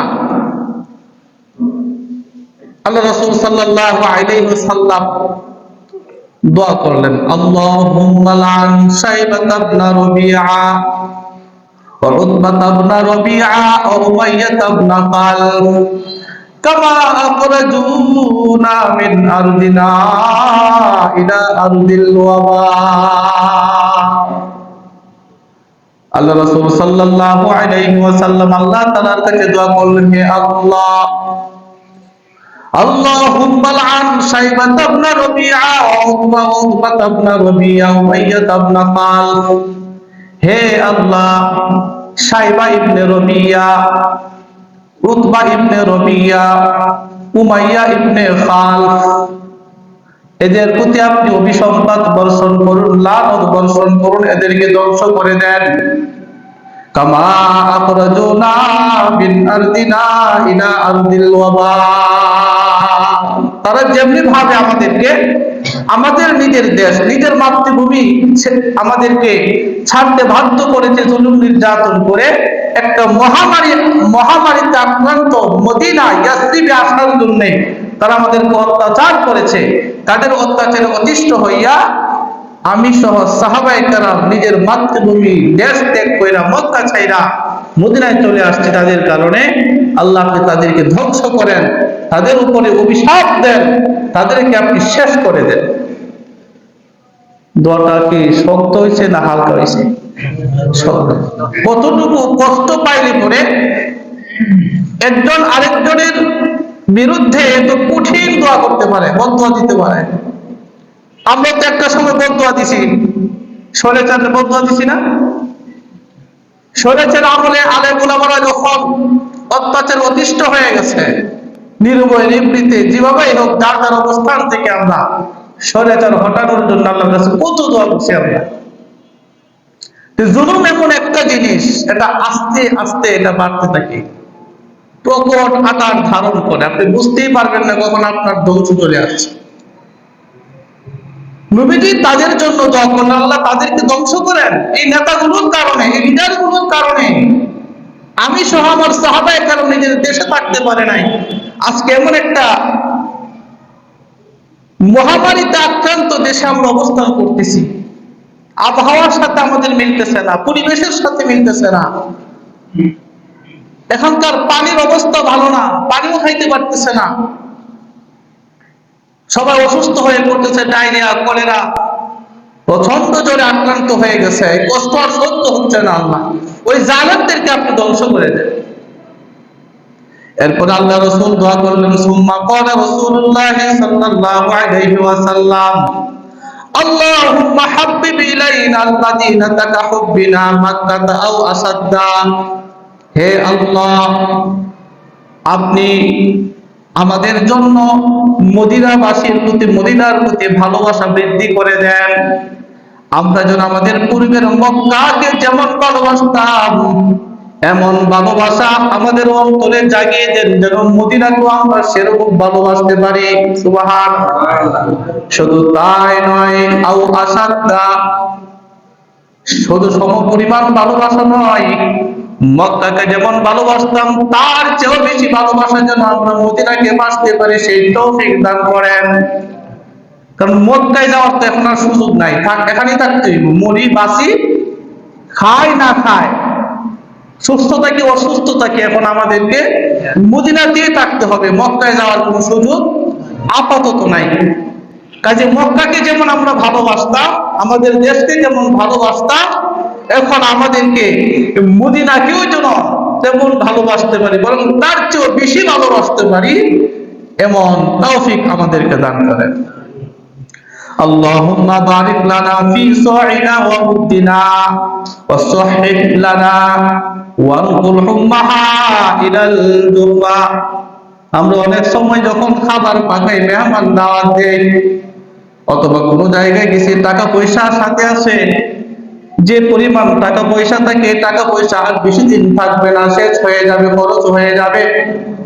কিন্তু সামনে তো আগাইতে হবে, টাকা পয়সাও দরকার, খাবারের দরকার। দোয়া করে আল্লাহ, যে পরিমাণ টাকা পয়সা অর্থ সম্পদ আমাদের কাছে আছে আল্লাহ, এই সম্পদের মধ্যে আপনি বরকত দেন, টাকা পয়সার মধ্যে বরকত দেন, যেন অল্প টাকার মাধ্যমে অনেক দিন অতিবাহিত করতে পারি। এরকম দোয়া করি কিনা? সাহাবায়ে কেরাম, নবীজি সহ সাহাবায়ে কেরাম যারা মক্কা থেকে যে যতটুকু পাচ্ছিল সাথে খাবার দাবার, টাকা পয়সা আনার, এগুলো নিয়ে যখন মদিনাতে চলে আসছে, এখানে তো খাইতে হইব না, কিন্তু টাকা পয়সা এগুলো তো নাই, শেষ হয়ে গেছে। দোকান থেকে জিনিস কিনতে গেলে তো টাকা লাগবে, বাকি তো দিব না নতুন জায়গায়। নবীজি দোয়া করছেন, আল্লাহ আল্লাহুম্মা বারিক লানা ফি সাইনা ওয়া মুদ্দিনা। আল্লাহ আমাদের টাকা পয়সা, স আর মুদ ওই এলাকার একটা মুদ্রা, তৎকালীন সময়ে এই মুদ্রার নাম হচ্ছে স আর মুদ। আল্লাহ এই সমস্ত আমাদের টাকা পয়সা, হ্যাঁ, স আর মুদ্দের মধ্যে আপনি বরকত দান করেন। ওয়াসহিহ হালানা, আর এই যে মদিনার অনুকূল পরিবেশে আমরা বসবাস করতেছি, আমাদেরকে সুস্থতা দান করেন, সুস্থ সবল রাখেন, যেন আমরা মদিনাতে সুস্থ সবল অবস্থায় বসবাস করতে পারি। আর দোয়া করেন, আল্লাহ মদিনার জমিনে মহামারীতে আক্রান্ত হয়ে গেছে, সাহাবীরা অসুস্থ হয়ে গেছে, জ্বরের প্রকোপ বেড়ে গেছে, আল্লাহ সবাই আক্রান্ত জ্বরে হয়ে গেছে। আয় আল্লাহ, এই যে মহামারী, এই মহামারী গুলোকে আপনি এখান থেকে পরিবর্তন কইরা ওয়ানকুল উম্মাহা ইলাল জুহফা, মদিনা থেকে দূরবর্তী একটা জায়গা নাম হলো জুহফা, নাম কি? জুহফা নামক এলাকা, এই মহামারী, এই অসুস্থতাকে, জ্বরকে, প্রকোপকে আপনি মদিনা থেকে সরাইয়া জুহফা নামক জায়গায় আপনি স্থানান্তর করে দেন। নবীজি আল্লাহ তাআলার কাছে দোয়া করছে, আল্লাহ দোয়া কবুল করবেনি? আল্লাহ তাআলা দোয়া কবুল করছে।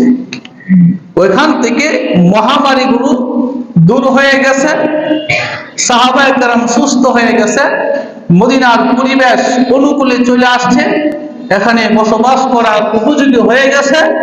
এখন সাহাবায়ে কেরাম নবীজি সাল্লাল্লাহু আলাইহি ওয়াসাল্লাম তাদেরকে নিয়ে মদিনাতে সুখে শান্তিতে বসবাস করতে লাগলেন। সুবহানাল্লাহ। নবীজি যখন মদিনায় গেলেন, মদিনায় যাওয়ার পরে ওইখানে গিয়ে দেখলেন মানুষগুলো তিন শ্রেণীতে বিভক্ত হয়ে গেছে।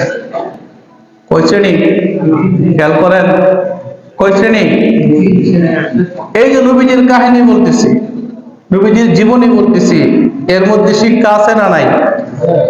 আল্লাহ তাআলা বলছেন, লাকাদ কানা লাকুম ফি রাসূলিল্লাহি উসওয়াতুন হাসানাহ, নিশ্চয় তোমাদের জন্য রয়েছে রাসূলুল্লাহর জীবনীতে উত্তম আদর্শ। নবীজিকে যদি অনুসরণ করতে চান, নবীজি কখন কোন কাজটা কিভাবে করছে, আমাদের জীবনে এমন কিছু কাজ আছে যে কাজগুলো নবীজির আদর্শের সাথে মিলায়া করতে হবে, নাকি? আমরা তো শুধু আদর্শ খুঁজি খাবারের মধ্যে, বিসমিল্লাহ করে খাওয়ান লাগবো, দস্তরখান বিছায়া খাইতে হইব, এগুলা, এই কাজগুলো করলে এত অসুবিধা হয় না। নবীজি সাল্লাল্লাহু আলাইহি ওয়াসাল্লামের জীবনীটা জীবন্ত কোরআনের মতো। আমাদের আয়েশা সিদ্দিকা রাদিয়াল্লাহু আনহাকে জিজ্ঞাসা করা হয়েছিল যে নবীজির আদর্শ কি, নবীজির আদর্শ কি, নবীজির জীবন আচরণ কেমন? আমাদের আয়েশা সিদ্দিকা রাদিয়াল্লাহু আনহা তখন তাদেরকে বলতেন, নবীজি কেমন, নবীজির আদর্শ কি তোমরা জানো না? তোমরা কি কোরআন পড়ছো না? কহ কোরআন পড়ছি। কোরআনটাই হলো নবীজির আদর্শ। সুবহানাল্লাহ। নবীজি মক্কা ছেড়ে, মক্কা দেশ ছেড়ে মদিনা দেশে আসছে। কোথায় আসছে? মদিনায়। ওইখানে গিয়ে দেখেন মানুষগুলো তিন শ্রেণীতে বিভক্ত। কয় শ্রেণীতে? আমাদের এই দেশের মানুষ কি এক শ্রেণী না বিভিন্ন শ্রেণী? আমাদের দেশে মুসলমান বেশি, ঠিক কিনা? ইহুদি আছে না নাই? খ্রিস্টান, মুসলিম, হিন্দু, বিভিন্ন শ্রেণী পেশার মানুষ একটা দেশে বসবাস করে। নবীজিও মদিনাতে যখন গেলেন, গিয়ে দেখলেন ওইখানেও বিভিন্ন শ্রেণী পেশা, ধর্ম, গোত্রের, বংশের মানুষ মদিনাতে বসবাস করে। কিন্তু অধিকাংশ মানুষই নবীজি সাল্লাল্লাহু আলাইহি ওয়াসাল্লামের হাতে হাত রেখে কালিমা পড়ে মুসলমান হয়ে গেছে। রাসূলুল্লাহ সাল্লাল্লাহু আলাইহি ওয়াসাল্লাম মদিনার এই ব্যবস্থাটাকে উন্নীত করার লক্ষ্যে মুসলমানদেরকে নিয়ে একটা স্বাধীন, সার্বভৌম ইসলামী রাষ্ট্রের রূপরেখা দাঁড় করালেন। কিসের রূপরেখা? ইসলামী রাষ্ট্রের রূপরেখা। আজকাল তো ইসলামী রাষ্ট্রের কথা বললে গা জ্বলে। ইসলামের আবার রাষ্ট্র কি বলে কিনা এরকম ধর্ম জানে না, বুঝে না দেখে এই কথাগুলো বলে। যারা কথাগুলো বলে এরাও দেখবেন মৌসুমী নামাজ পড়ে। মৌসুমী ফেব্রুয়ারি 12 তারিখে নির্বাচন, দেখবেন এখন মুসল্লি বেশি হইব। ইসলামী রাষ্ট্রের রূপরেখা কি হতে পারে? মদিনাকে ইসলামীকরণ, কোরআন এবং সুন্নাহ মতে চালানোর মতো একটা ব্যবস্থাপনা রাসূল কারীম সাল্লাল্লাহু আলাইহি ওয়াসাল্লাম ঘোষণা করলেন। কিন্তু মদিনার মানুষ তো সব মুসলমান না। ইহুদি আছে, খ্রিস্টান আছে, মুশরিক আছে, বিভিন্ন দল উপদল গোত্রে মদিনা বাসী ভরপুর। ওইখানে বংশে বংশে মারামারি, এটা নিত্য দিনের একটা খেলা আছে। কার বংশ কারে ফিরাইয়া সবার আগে থাকতে পারবো, নেতৃত্ব দিতে পারবো। নবীজির হিজরতের কয়েক বছর আগে ইয়াসরিবের বা মদিনার সবচেয়ে বড় দুইটা দল ইহুদি দল। কি দল? দুই দলের মধ্যে যুদ্ধ হয়েছে। একটা হলো খাজরাজ আর একটা হলো আউস। আউস গোত্র আর খাজরাজ গোত্র উভয়টাই ইহুদি গোত্র। এই উভয় ইহুদি গোত্রের মধ্যে বিশাল বড় একটা ঝগড়া। এই ঝগড়াগুলো মিটানোর জন্য অনেক সময় এলাকার নেতৃস্থানীয় নেতা পর্যায়ে যারা আছে এরা কিন্তু এই ঝগড়াগুলো মিটায় কিনা? মিটায়। যাদের মধ্যে নেতৃত্বের কিছু লোক আছে এরা দেখুন আগ বাড়াইয়া উভয় পক্ষে যে কোনো একটা কথা বললেই হোক একটা সমাধানের পথে নিয়ে যায়। তো ওই বুয়াস যুদ্ধ, যেটা আউস এবং খাজরাজ এই দুই বংশের মধ্যে ছিল, এরা যুদ্ধকালে এই উভয় দলের মধ্যে একটা সমঝোতা, একটা মিল করাইয়া দিছিল তৎকালীন মুশরিকদের লিডার আব্দুল্লাহ ইবনে উবাই ইবনে সুলুল। নামটা খেয়াল রাখবেন, আব্দুল্লাহ ইবনে উবাই ইবনে সুলুল। এই চরিত্রের মতো মানুষ বর্তমানেও আছে। যেহেতু উভয় দলের মধ্যে তার এখন একটা গ্রহণযোগ্যতা বৃদ্ধি পাইছে, আউস গোত্র, খাজরাজ গোত্র, এই দুই গোত্রের সমস্যা সমাধান সে কইরা দিছে। তো উভয় গোত্র তো তার প্রতি একটু সহানুভূতিশীল। সামনে নির্বাচন করলে হ্যাঁ পাস, কথা ঠিক নেই? কারণ উভয় গোত্র এখন তার প্রতি কি নমনীয়। হ্যাঁ, বিশাল বড় একটা যুদ্ধ থেকে সবাই বাঁচাইয়া দিছে, রক্তপাত হয় নাই। এখন তার মনে মনে একটা আকাঙ্ক্ষা জাগছে, এরকম ওই আউস গোত্র আর খাজরাজ গোত্র ওই বংশের লোকেরা মিল্লা চিন্তা করছে, যেহেতু আব্দুল্লাহ ইবনে উবাই ইবনে সুলুল আমাদের মধ্যকার বিরাট ঝগড়াটা সমাধান করে দিছে, তা আমরা তার একটা সম্মাননা দেই। কি দেই? সম্মাননা দেই। বিশাল বড় একটা প্যান্ডেল করি, এলাকার সব মানুষকে দাওয়াত দেই, আর ভবিষ্যৎ লিডার হিসাবে, আমাদের নেতা হিসাবে, এই ইয়াসরিবের প্রধান হিসাবে আমরা তারা নির্বাচিত করব। আর আব্দুল্লাহ ইবনে উবাই ইবনে সুলুল, তার মনের ভিতরেও এমন একটা আকাঙ্ক্ষা ছিল যে আমি অল্প কিছুদিনের মধ্যেই ইয়াসরিবের প্রধানমন্ত্রী। আকাঙ্ক্ষাটা কার? আব্দুল্লাহ ইবনে উবাই ইবনে সুলুল। সে কিন্তু মুশরিক। সে কি মুশরিক? তার জন্য প্যান্ডেল করবে, যারা প্যান্ডেল বানায় এদের সাথে কথাবার্তা হয়ে গেছে, মাঠটা কোন জায়গায় হইব মাঠও সিলেক্ট হয়ে গেছে, এবং তারা যে সম্মাননা দিব তৎকালীন সময় বিরাট একটা রাজ মুকুট বানানো হতো লিডারদের জন্য, তার জন্য এরকম মুকুটও বানানো হয়ে গেছে। খালি সময় হবে, মিটিং হবে, সমাবেশ হবে, স্টেজে নিয়ে তার এই রাজ মুকুট পরায়া ইয়াসরিব বা মদিনার সবচেয়ে বড় লিডার বা মদিনার রাষ্ট্রপ্রধান, প্রধানমন্ত্রী তারে বানায় দিবে। এমন মুহূর্ত খালি আসবে আসবে ভাব, এমন একটা সময়। ওই সময় নবী করিম সাল্লাল্লাহু আলাইহি ওয়াসাল্লাম মদিনাতে হিজরত করে চলে আসছে। যে মাত্র নবীজি মদিনাতে চলে আসছে, নবীজির আদর্শ দেখা মানুষ মুসলমান হতে লাগলো। তখন ওই আব্দুল্লাহ ইবনে উবাই ইবনে সুলুলকে যে মুকুট পরানোর কথা ছিল, বিশাল সমাবেশ কইরা তারে যে একটা সম্মাননা দেওয়ার কথা ছিল, এগুলো সবাই ভুলে গেছে।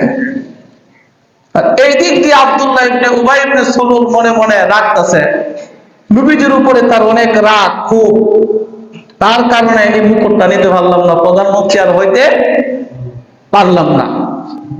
তো ওইখানে নবীজি সাল্লাল্লাহু আলাইহি সাল্লাম মদিনাতে গিয়া এই তিন শ্রেণীর লোক পাইলেন। এক শ্রেণীর লোক যারা নবীজির সংস্পর্শে থাইকা সাহাবী হইছেন, আনসার এবং মুহাজির। মক্কা থেকে যারা মদিনাতে হিজরত করছে এদেরকে বলা হয় মুহাজির। আর মদিনায় যাওয়ার পরে মদিনার স্থায়ী বাসিন্দা যারা মুসলমান ছিল, এরা মুহাজিরদেরকে সাহায্য করছে, সহযোগিতা করছে, থাকার জায়গা দিচ্ছে, খাবারের ব্যবস্থা করছে, তার চিকিৎসার ব্যবস্থা করছে, তার সুখে দুঃখে পাশে রয়েছে। তাদেরকে বলা হয় আনসার। কি বলা হয়? আনসার। তাইলে সাহাবীদের মধ্যে এখানে দুইটা শ্রেণী, একদল সাহাবী মুহাজির, আরেক দল সাহাবী কি আনসার। এই একটা দল, এক শ্রেণী সাহাবীদের দল। আরেকটা শ্রেণী ছিল মদিনার স্থায়ী বসবাসকারী মুশরিক সম্প্রদায়। মদিনায় স্থায়ী বসবাসকারী মুশরিক, তাদের আদি নিবাস, আদিকাল থেকে তারা এই মদিনাতে বসবাস করে আসতেছে, কিন্তু মুশরিক, আল্লাহর সাথে শিরিক করে, মূর্তির পূজা করে, সূর্যের পূজা করে, আগুনের পূজা করে, গাছের পূজা করে, যে উপকার করে তার পূজা করে, এই মুশরিক। এদের মধ্যে, এই মুশরিকদের মধ্যে আবার দুই শ্রেণী। এক শ্রেণীর মুশরিক ছিল এরকম যারা নবী সাল্লাল্লাহু আলাইহি ওয়াসাল্লামকে অপছন্দ করে ঠিক, কিন্তু নবী সহ মুসলমানদের কোনো ক্ষতি করার সাহস তাদের নাই, কারণ তারা দুর্বল হয়ে গেছে, মুসলমানের সংখ্যা কি হয়ে গেছে, বেড়ে গেছে। ঢাকা শহর যারা থাকে অধিকাংশই কিন্তু ঢাকার বাইরের লোক, স্থানীয় মানুষ খুব কম, স্থানীয় মানুষ খুব কম। এরা দেখবেন মনে মনে বাহিরের লোকদেরকে ঘৃণা করে ঠিক, কিন্তু কিচ্ছু করার কি পায় না, সুযোগ পায় না, ওই সাহস তাদের নাই।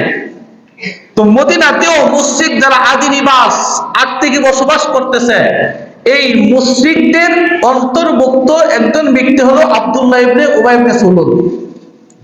তো মদিনার তিন শ্রেণীর, এক শ্রেণী হলো মুসলমান সাহাবায়ে কেরাম, আরেক শ্রেণী হলো মদিনার মুশরিক, আরেকটা শ্রেণী হলো ইহুদি সম্প্রদায়। কোন সম্প্রদায়?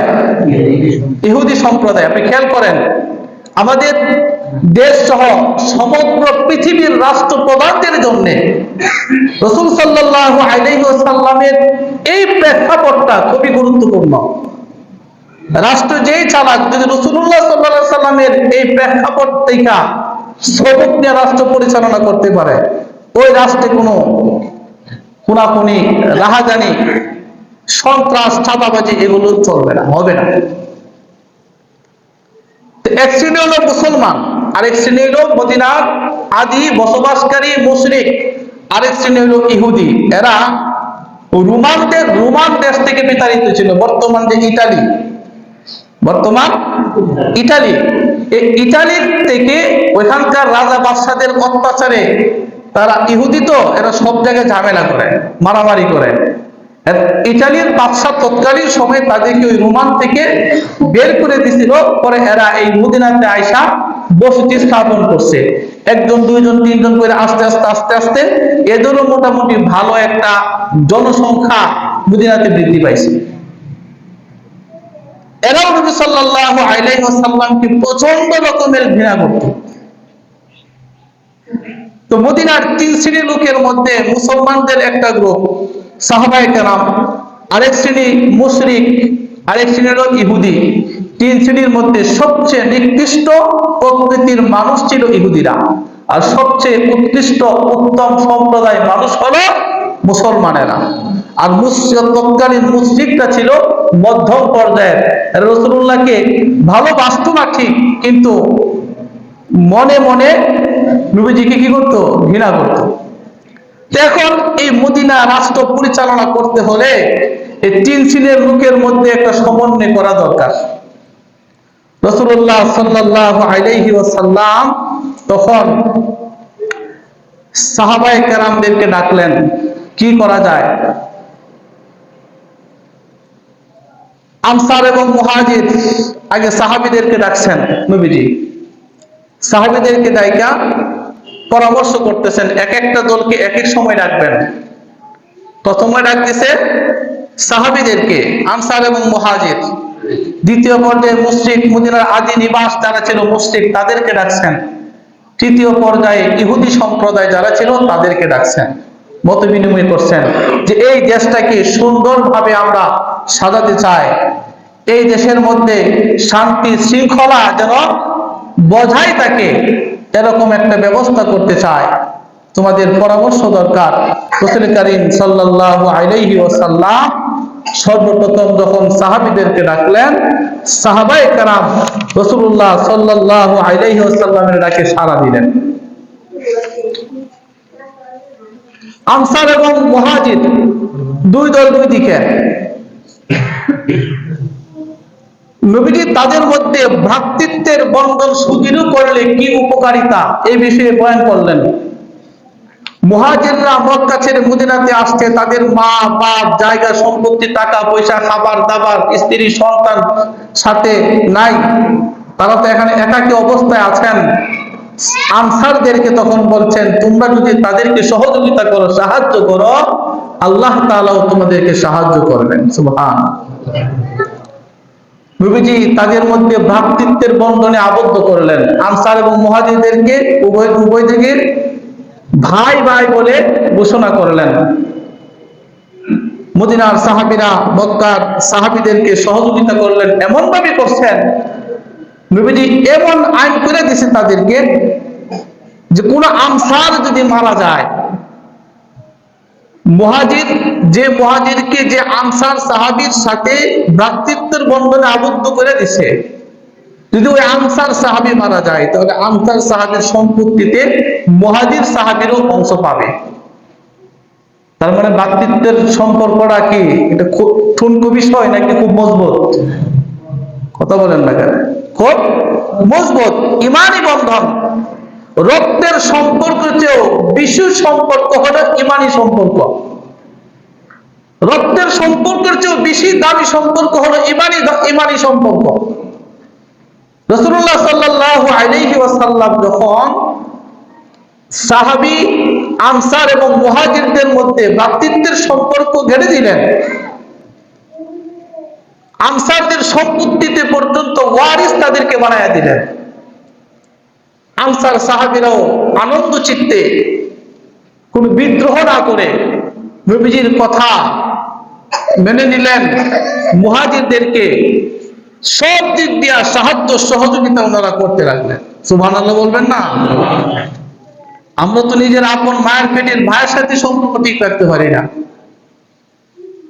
নিজের বাবার সাথে সম্পর্ক ঠিক রাখতে পারি না, কিন্তু তারা কি করলেন?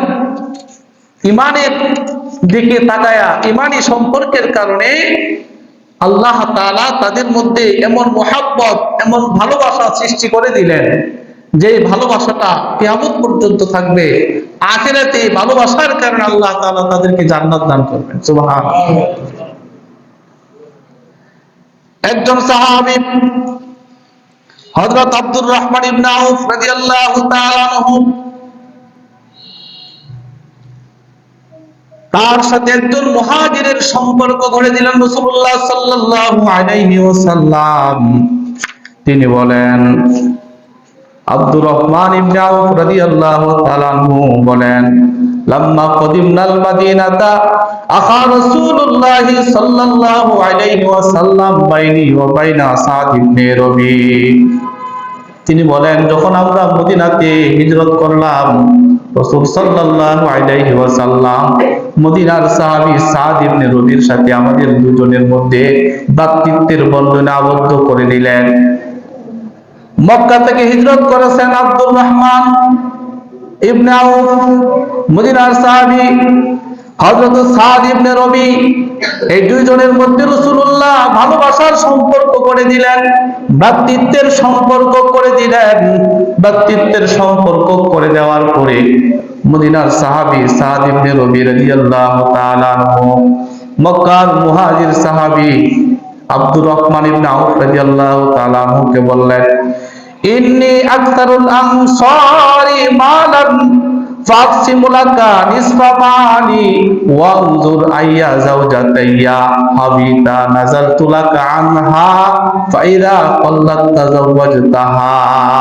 দেখেন কি সুন্দর কথা তিনি বলছেন। মদিনার সাহাবী রাসূলুল্লাহর বয়ান শুনে, রাসূলুল্লাহর কথা শুনে আমল করার জন্য এমন উৎসাহী হয়ে গেলেন, দুস্থ পাতলেন হযরত মুহাজির সাহাবী আব্দুর রহমান ইবনে আউফের সাথে। তিনি বললেন, হে ভাই আব্দুর রহমান ইবনে আউফ, আল্লাহ রাসূল তোমার সাথে আর আমার মধ্যে একটা ভ্রাতৃত্বের সম্পর্ক করে দিয়েছেন। আমি এই সম্পর্ক আমি আনন্দ চিত্তে মেনে নিয়েছি। ভাই আমার আব্দুর রহমান ইবনে আউফ, শোনো, এই জায়গাগুলো আমার, বিশাল জায়গা জুড়ে আমার অবস্থান, এখানে আমার ক্ষেত খামার আছে, ওইখানে আমার বাড়ি আছে। তুমি দেখো কোন কোন জায়গাগুলো তোমার পছন্দ হয়, ওই জায়গাগুলোর অর্ধেক আমি তোমাকে দিয়ে দিলাম। আর 1 ইঞ্চি জায়গা তো আমরা দিই না, মারামারি কাটাকাটি করি। 1 ইঞ্চি জায়গা লেবার আছে না নাই? কতক্ষণ নাকি আছে না নাই? এখান থেকে শিক্ষা নিতে হবে না? ভ্রাতৃত্বের সম্পর্ক আল্লাহ রাসূল কেন করলেন? এই কাজগুলো আমরা কেন করি? আমরা এই মিম্বর থেকে তো সুদ ঘুষের বিরুদ্ধে কথা বলি, যারা জায়গা জমি অন্যায় ভাবে দখল করে আত্মসাৎ করে তাদের বিরুদ্ধে কথা বলি, যারা ঘুষ খায় তাদের বিরুদ্ধে কথা বলি, সন্ত্রাসীর বিরুদ্ধে কথা বলি, যারা মাদক সেবন করে মদ খায় গাঁজা খায় তাদের বিরুদ্ধে কথা বলি কিনা? কথা বলি। কিন্তু দেখেন আল্লাহ রাসূল ভ্রাতৃত্বের বন্ধনে আবদ্ধ করলেন। সে আয়েশা বলতেছে, আমার যত জায়গা আছে, ইন্নী আকসারুল আনসারি মালান ফাকসিমু লাকা নিসফা মালি। আয়েশা বলতেছেন যে আমার এই সম্পত্তির অর্ধেক তোমার মধ্যে বন্টন করে দিয়ে দিলাম, তুমি নিয়ে যাও অর্ধেক। খালি এটা না তো, সম্পত্তি না তো খালি, এরপরে কথাটা শুনেন না। অনেকের কাছে খারাপও লাগতে পারে, কিন্তু এরপরে কথাটা দেখেন। কেউ এখন স্যাক্রিফাইস করবে না ইসলামের জন্য, আমি আপনিও করবো না। তো সাহাবায়ে কেরাম ইসলামের জন্য সে স্যাক্রিফাইস করছে, নিজেকে উৎসর্গ করে দিয়েছে। এর বিন্দু পরিমাণ স্যাক্রিফাইস আমার আপনার মধ্যে নাই, থাকবেও না কিয়ামত পর্যন্ত। দেখেন এরপরে কি বলছে, বলেন। হযরত সাদ ইবনে রবি রাদিয়াল্লাহু তাআলা আনহু 2 জন স্ত্রী। কয়জন? 2 জন স্ত্রী। 2 জন স্ত্রীকে আব্দুর রহমান ইবনে আউফের সামনে বললেন, আব্দুর রহমান ইবনে আউফকে বললেন, উনজুর আইয়া যাওজাতাইয়া। হে ভাই আব্দুর রহমান ইবনে আউফ, তুমি তো তোমার দেশ ছেড়ে এখানে আসছো, একাকী চলে আসছো, ধন সম্পদ তোমার কাছে নাই, কিন্তু তোমার তো বিবাহ করা দরকার। আমার 2টা স্ত্রী আছে, 2টা স্ত্রীর মধ্য থেকে কোন স্ত্রীটা তোমার কাছে ভালো লাগে তুমি বলো, তোমার পছন্দ হয় রে। ওই স্ত্রীকে আমি তালাক দেব, ওই স্ত্রীকে তালাক দেব। হাবিতা নাযালতু লাকা আনহা, তোমার জন্য আমি আমার ওই স্ত্রীকে তালাক দেব। ফাইদা হাল্লাত তাযাওয়াজতাহা, যখন তালাক দেওয়ার পরে সে ইদ্যত পালন করবে, এরপরে তুমি আমার ওই স্ত্রীকে তুমি বিবাহ করবে। সুবহানাল্লাহ বলেন না? অনেকে মনে মনে করছে এটা আবার কত হইল, নিজের বউ দিলে আরেকজন। আরে তৎকালীন সময়ের স্ত্রীরাও ইসলামের জন্য এমন উৎসর্গ করছে, নিজের জীবন উৎসর্গ করছে।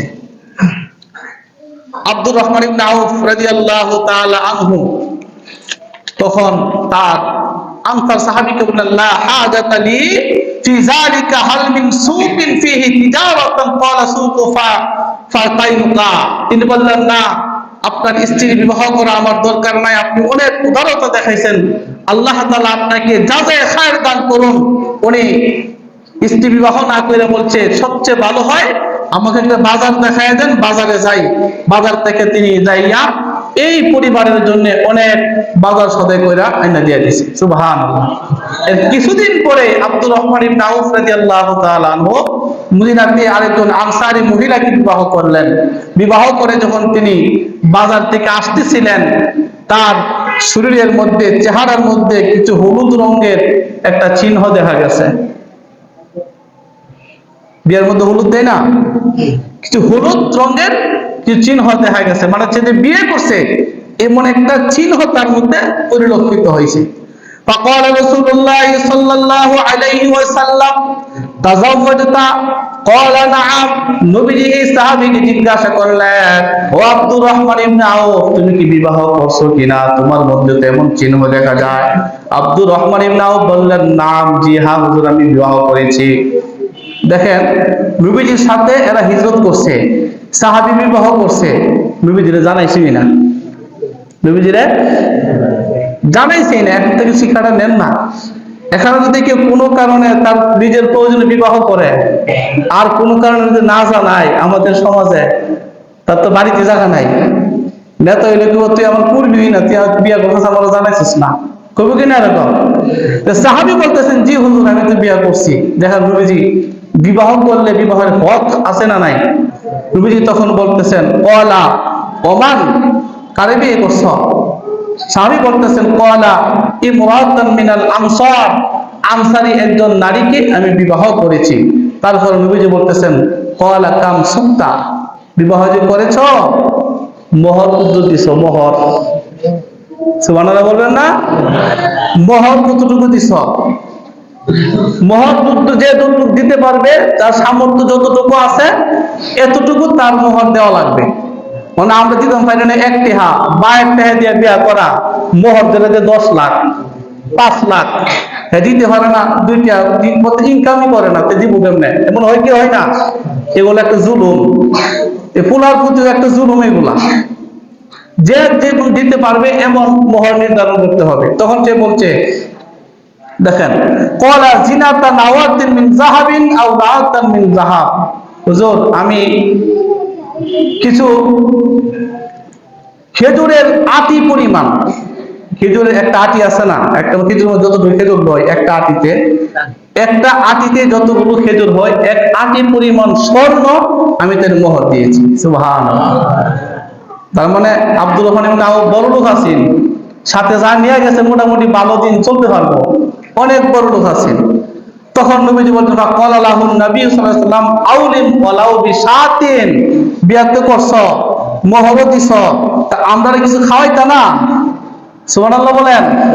আমরা কিছু খাওয়াইতা না, উলিমা। নবীজি বলতেছেন, আউলিম ওয়ালাউ বিশাতিন, তাহলে তুমি এখন উলিমা করবা, যদিও একটা বকরির বাচ্চা দেয়া হোক। সুবহানাল্লাহ বলেন। আমরা উলিমা করি, উলিমা বুঝি না, আমরা বৌবাদ বুঝি। কি বুঝি?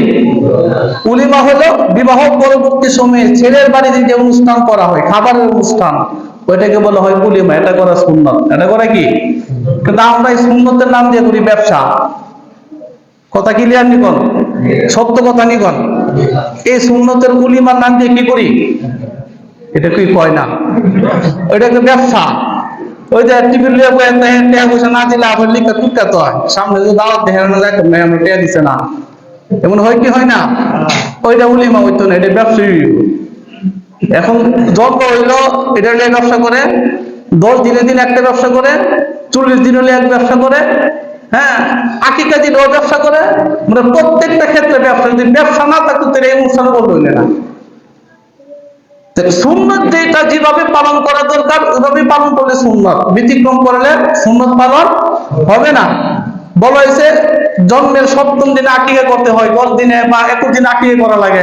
স্বাভাবিক আকিকা কইরা সবাই খাওয়াই দিবেন, হাদিয়া দিয়ে দিবেন, কোনো টাকা পয়সা নিবেন না, নিলে এটা সুন্নত আদায় হতো না। বিবাহের পরে উলিমা করবেন, উলিমা অনুষ্ঠান আত্মীয় স্বজন যারা আছে সামর্থ্য অনুযায়ী যে পর্যন্ত খাওয়ানো যাবে খাওয়াই দিবেন। বিভিন্ন বলছে একটা মুড়ি একটা বকরির বাচ্চা হইলে তুমি উলিমা করো, মানে এরা বিশাল বড় 6 লাখ টাকা লেন করে আইন না গরু জমা করে, মনে করে মানুষের খায় তো দিয়ে হিসেবে করে যারা মনে পরে কি করেন এরকম। এগুলা সুন্নত না, এগুলা ব্যবসা। আল্লাহ তাআলা আমাদেরকে সঠিকটা বোঝার তৌফিক দান করুন, সবাই বলে আমিন।